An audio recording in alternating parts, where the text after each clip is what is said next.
Merry Christmas, everybody. For those of you that don't know me, I'm Ethan, Pastor Bob back there. He's my dad. So he asked me a little while back if I wanted to do the Christmas Eve service. So clearly I said yes, and it's kind of an interesting thing to do because everybody has expectations of what it's going to be, and then we've all heard the story lots and lots of times. And so I've spent a lot of time thinking about the Christmas story and trying to just put myself in it.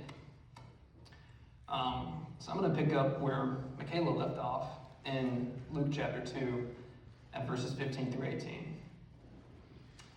It says, "When the angels had left them and gone into heaven, the shepherds said to one another, 'Let's go to Bethlehem and see this thing that has happened, which the Lord has told us about.' So they hurried off and found Mary and Joseph and the baby, who was lying in the manger. When they had seen him, they spread the word concerning what had been told them about this child. And all who heard it were amazed at what the shepherds said to them." So we read this story, and the way I just read it to you, you've heard it like that 100 times. And I think we're kind of disconnected from it, because is that really, if that happened to you, that's not how you tell a story, right? I know you guys know how to tell a story. Bailey, she's sitting over here. If you get a chance to talk to Bailey, she can tell you about 100 stories in 15 minutes, and you won't remember any of them because it just came at you, right? And Bailey, she'll emote and she'll tell the story with her whole body. You'll be just bam, in your face. You're there where it happened. You're seeing it through her eyes, right? It's all, it's crazy. And somehow we don't connect to the Christmas story that way. So I was thinking, what could it look like if we were really, really excited about it? Did you hear? Jesus is born. The King is born. He came into the world for you and for me, right? The craziest thing in the world happened.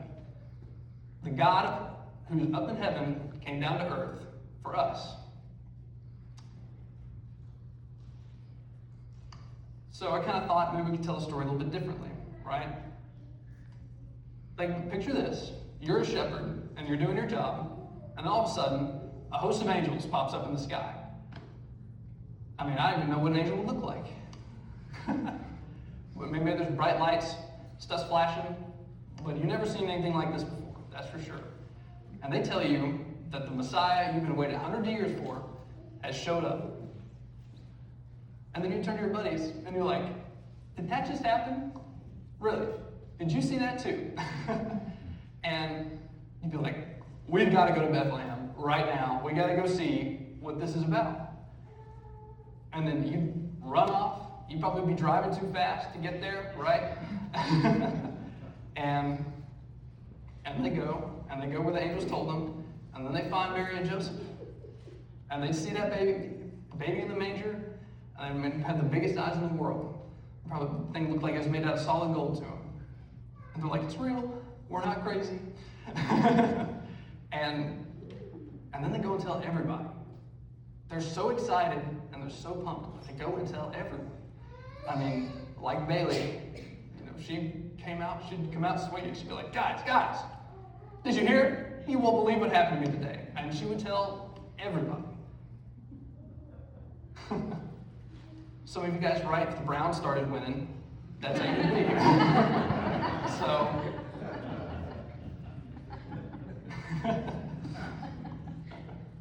So when we put ourselves in the story, it's a little bit differently. It kind of sinks, we get to understand. But there's two ways that people find out about Jesus in the Christmas story, right? So there's the shepherds, right? Because God sends his angels, tells them, and they go and tell everybody. But there's also the star that appears in the sky, right? And this God saying, look, my son's here. Hope is here. And the neat thing is today we get to be both. Because we get to be the shepherds who talk to people and say, look what happened to me. Look what Jesus did. And then also, because we get to have Jesus with us, then the light shines out from us and says, Jesus is here, right? Hope is here, that we have something for him. Sometimes, when it comes to remembering the Christmas story, or our story of when Jesus came, we can even get disconnected from what happened to us. Because we get bogged down in life, things happen, right? Cars break down, people get sick, or we just are up under it. Bills come we weren't expecting. For me, we go off to school, and I'm just like, gotta make it to the next weekend.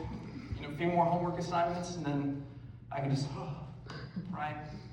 And sometimes it kind of doesn't diminish your hope, but you get tunnel vision.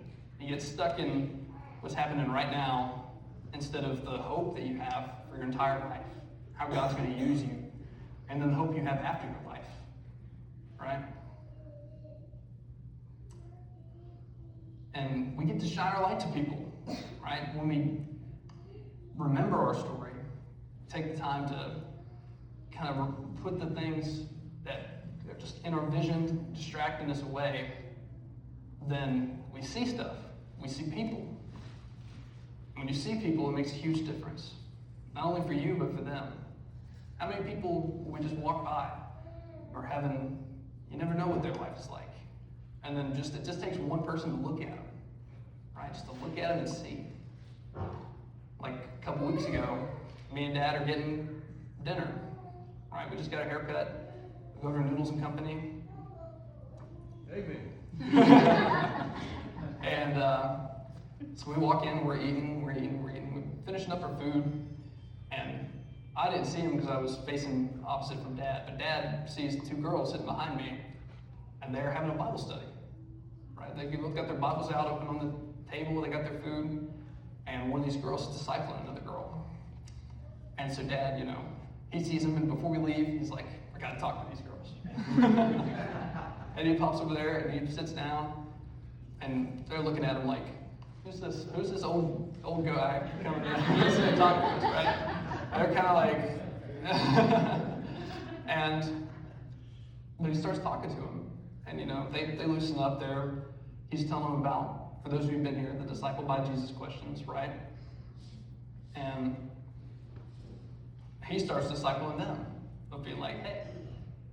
And so I thought it was really cool, because he's shining his light to them, but also their light is shining because they're doing that, right? They're out in public and they just have their Bible open, right? Just that thing that somebody can see.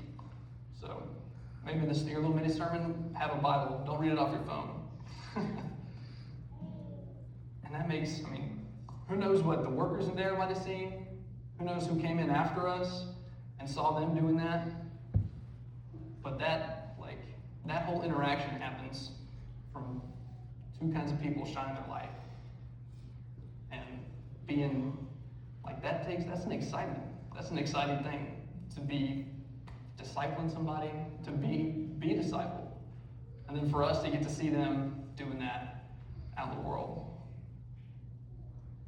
And so I guess that's kind of what I'm thinking about this Christmas, is to remember your Christmas story and to be excited about what Jesus has done for you. And then when you live your life, keep your eyes open, right? And don't let stuff that blocks your vision also block your light. I'm going to have the band, I guess, come back up now.